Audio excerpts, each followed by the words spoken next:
Hey, shalom, shalom, saints. This is Pastor John, and I'm here with Prince Sar Amiel. And we were sitting here talking about the land of Israel, being in Israel.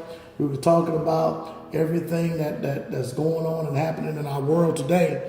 And I thought I would turn the camera on and talk to the Prince a little bit. And he's going to give us a little information about somebody by the name of Oscar Goldberg. And we were talking a little bit about him. So, as you were saying, Prince, go ahead. Tell us about when you said something about when our people start returning back to the Holy Land. Right. There's something significant about when we go back to the Holy Land or we return. Something is happening and something going on. So pick it up from there. Well, what inspired this conversation, Pastor, and I appreciate you spending the time with me.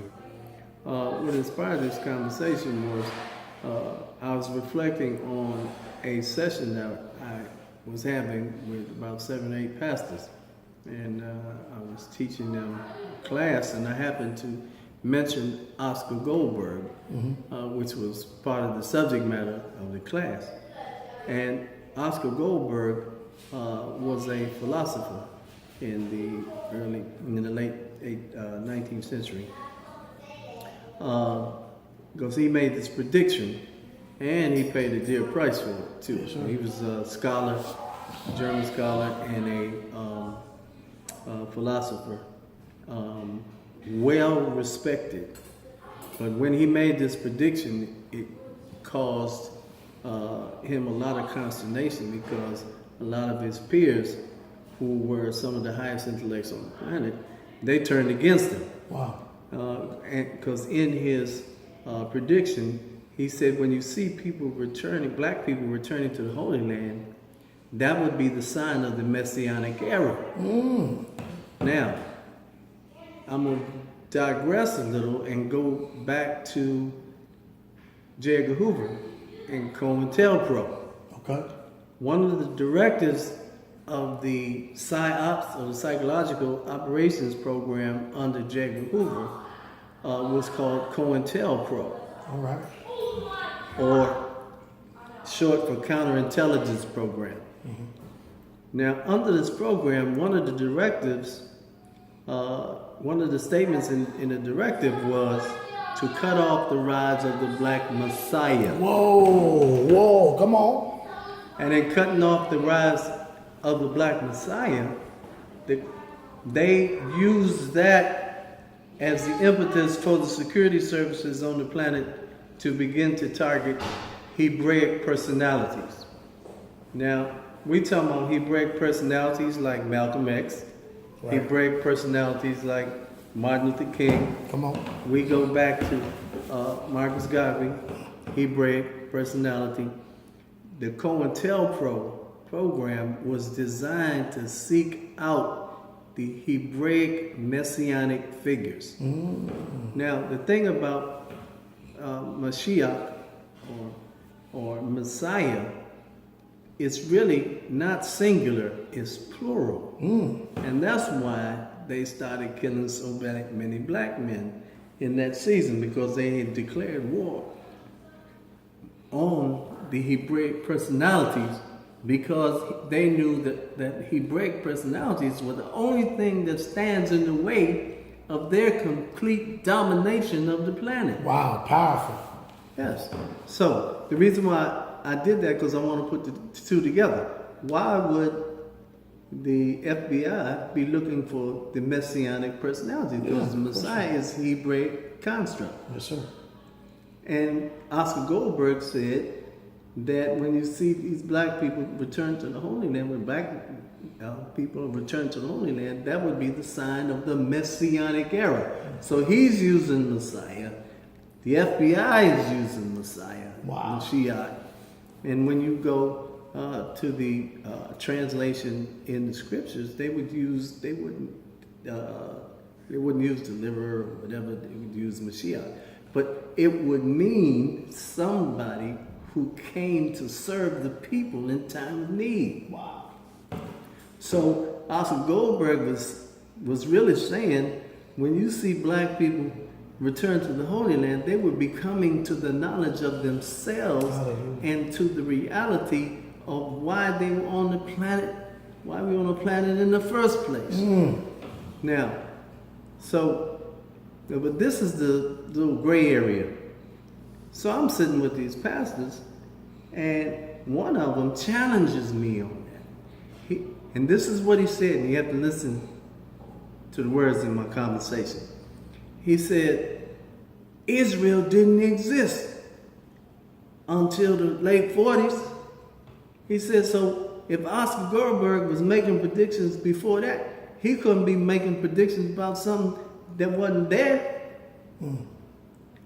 But what he didn't, because I had given him some documents, he read into the document what he wanted to read into it, because he didn't say when black people return to Israel. That's not in his prediction. He said when black people return to the Holy Land. Holy Land. Now, we can't even stop there, because it wouldn't be Holy Land, it would be Holy Lands. Come on. Because eastward in Eden, or what they call the Garden of Eden, in Hebrew, Gan Eden, was from the Euphrates, which borders Iraq, Iran, right? Yeah. To the Nile, the blue and the white Nile, that goes all the way down into the tip of Uganda at what they call Lake Victoria. 20-some nations are included in that. Wow. So you wouldn't say Holy Land, you would say Holy Lands. Wow. So between the area that the Father promised Abraham, from the Nile to the Euphrates, how many countries are between them? 20-some countries. Ooh-wee. So when the pastor reads Israel into that, so he was suffering from cognitive dissonance, because he wasn't dealing with the reality of what was written on the paper. Yes, sir. You understand? Goldberg said, when you see black men returning to the Holy Land, he didn't say Israel. Now remember, Israel was a person, Israel was a people. Yes, sir. And there were 12 tribes of Israel, and those were actually designations of lands. Yeah. You follow? Yeah. So the way has been obscured for most people, and they're practicing things that they have no knowledge of, only because they don't understand it from the Hebraic context. The Eurocentric reality. And when I use Eurocentric reality, I ain't talking about color. I'm talking about when Martin Luther King said, you judge someone by the content of their character, not the color of their skin. Yeah. Because a lot of people don't know, when you read the Old Testament and you go into the New Testament, they have this terminology called Hellenized Jew. Yes, sir. Now the Hellenized Jew, and you could recognize them in contemporary times, because these are the ones you say, oh, they done sold out. They work for the white man. They love the white man. Yes, sir. Yes, sir. But what you're actually saying is they have the character of evil. Yeah. And they're not about perpetuating the agenda of the Creator. They're about perpetuating the agenda of the satanic energy. Yeah. And the only way you can see the satanic energy is through the behavior of people. Yes, sir. Just like you can see the spirit of Yah, or the spirit of the Creator, in the behavior of people. Yes, sir. So all this stuff plays out with people. However you want to look at it, yeah. It plays out in the activity of humans on this planet. So Oscar Goldberg's prediction was relative because he was talking about us. Wow. 1925, he writes a book called The Reality of the Hebrews. Wow. Now, a lot of people try to obscure that and say, well, he wasn't really talking about black people, but when they go back to his prediction, you say when you see black men returning to the Holy Land, yeah, he acknowledges, like many Europeans acknowledge, that we are the descendants of the ancient Hebrews, sure, or Israelites, yes, sir. From the tribe or the family and the tribes that they were broken down into when they called it 12 tribes of Israel. Mm-hmm. And so it's real important to understand that when he made that prediction, he put himself on the chopping block because he was not supposed to say that. When in 1925 he writes this book, and all the way up until contemporary times to this very day, there are people debating and talking about us in the context of his conversation. Wow. And he dead and gone. Wow. So that, now remember, in them days, we was hanging from trees and getting chains and shackled and all of those types of things. And even there's a quote, and people like to say it's conspiracy theory, but I say, if it's conspiracy theory, it's true. You know what I'm saying? Because they put that terminology out there, so you would say, oh, that ain't the truth. Right. But how would you know? You don't even know what the truth is. It's true. I mean, our people live in a world that don't even exist. Yeah. Not in the context of the Creator. We think we're doing something. But you have no idea. The whole reality is obscured. There's a terminology called inversion, to invert something. Talk about it. And in this inversion, the reality of inversion is flipping something. Mm-hmm. And I'll give you a cultural context, because we still don't know how we got to talking like this. Yes, sir. Right? We will call something that is really good, we say, man, that's bad. That's right. Now, we would laugh it off. Yeah. But look at the cultural reality of the inversion. So why would we need to use the opposite word, a negative word, to describe something positive? It's true. Now, we play it off. Yeah. But children do that. Man, that's bad. Or that's ill. Or that's sick. And we're using all of those words to describe something good. Why would you need to do that when you could just use the good word? Cognitive dissonance. We are not living in reality. That's the inversion I'm talking about. So a lot of the scriptures have been inverted relative to the translation. So when you book Genesis, if you went to see the Passion of the Christ, Mel Gibson's movie, when you went to see the movie, you had to view the movie in subtitles because there wasn't no English back then. Mm-hmm. So why all the English words in the Bible? Yeah. You might say, well, we translated it, da-da-da-da-da, but no, they didn't translate it. They obscured it so that we would not have a path to follow. Because just like in the story of Hansel and Gretel, she left breadcrumbs. Breadcrumbs. Which was a highway of a thought, seed that was planted. And so that seed that was planted was in the book of Deuteronomy, 6th chapter, Yahuwah Avinu, Yahuwah Echad. Because in the 6th chapter, that's where they say the prayer called the Shema. Yeah. But the Shema is not a prayer. The Shema is literally the first commandment. Because the Shema says to hear. And when you trying to get somebody's attention, you are trying to get them to do what? To hear you. Yeah. Because there's something that you're trying to tell them. Yes. So the first directive was Shema Yisrael. Hear Israel. Because I got something to tell you that you don't know. Yeah. So Shema Yisrael, Yahuwah Avinu, Yahuwah Echad. And in the metaphysics, Israel means one who has power with God and man. Hallelujah. So they didn't want you to know you had power with God and man. Wow. Because that would mean that God, which was Oscar Goldberg's assertion, was inside of you, working outside of you. Ooh-wee. So, powerful. Shema Yisrael, Yahuwah Avinu, Yahuwah Echad. Now, hear, O Israel, hear. Pay attention. Those who have power with God and man.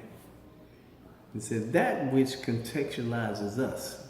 that the law, according to how we function, Yahweh Avenu, Yahweh Echad, is the law of one. And some of you all have heard this before, but didn't understand that it came out of the Hebraic context, that law of one. And we're not saying Hebraic context from the racial perspective. We're saying it from a spiritual perspective. We need to be one. From truth. Yeah. So the Yahweh Echad, the Echad, which is the number one in Hebrew, when you break the word down, it doesn't denote a number. It means synergy, oneness, unity with the Creator, with the universe. So, Israel, here, you who have power with God and man, you have oneness with the universe and Yah himself, which is inside of you, which is a representation of that which is outside of you. Beautiful. So, having said that, I just wanted to clear that up. When you hear somebody say Holy Land, they really should be saying Holy Lands, plural. When you hear somebody talking about the Messiah, they should be talking about the Mashiach, plural. Because remember now, you're going to love this, we were supposed to be a nation of what? Kings, priests, holy nation, holy royal priesthood. Wow. So it makes sense. It makes sense. I'm sitting there just as you was talking, I was sitting there thinking about the scripture where he said, John 16, he said, you're going to see me and then you won't see me. And then you're going to see me again because I'm going to be in you. And the works that I did, you're going to be able to do greater works because I go to the Father. And the Spirit being in us, of course, we'll be able to do greater and more works and be more empowered. That's another thing that Oscar Goldberg said. He said the Hebrews were an outstanding example of Yah, God being their biological center. My. And it said that everybody had a national God. It said, but the God of Israel was the strongest. Hallelujah. Greater is he that's in me than he that's in the world. See, it's all relative. It's all relative. It's all relative. So look, when you look at the Old Testament versus the New Testament, you look at it like a 1956 Chevrolet, and now the Chevy, the 2017. You follow what I'm saying? Edition, yeah. Because many of the things that was said in the Old Testament is in the New Testament. Absolutely. It's all relative. It's all relative to the spirit, to the energy that governs you, that brings you this clarity and this lucidness that we call Hebraic thought or Hebraic understanding. So what you're saying in a nutshell is life is truly in the blood. It's in the blood. And so if we are Hebrews, the same blood Abraham, Isaac, and Jacob have, what was running through their vein is running through our vein right now in 2017. We have to understand that it has nothing to do with color. Hallelujah. It has to do with the content of our character and our behavior. Hallelujah. Well, Hallelujah. Thank you, Prince, Thank you, for clearing Pastor. that up, man. I appreciate that. You done taught us something today. All right, shalom, shalom. And if you Shalom, like shalom, this, everybody. make sure you subscribe and like. Shalom. Shalom, shalom.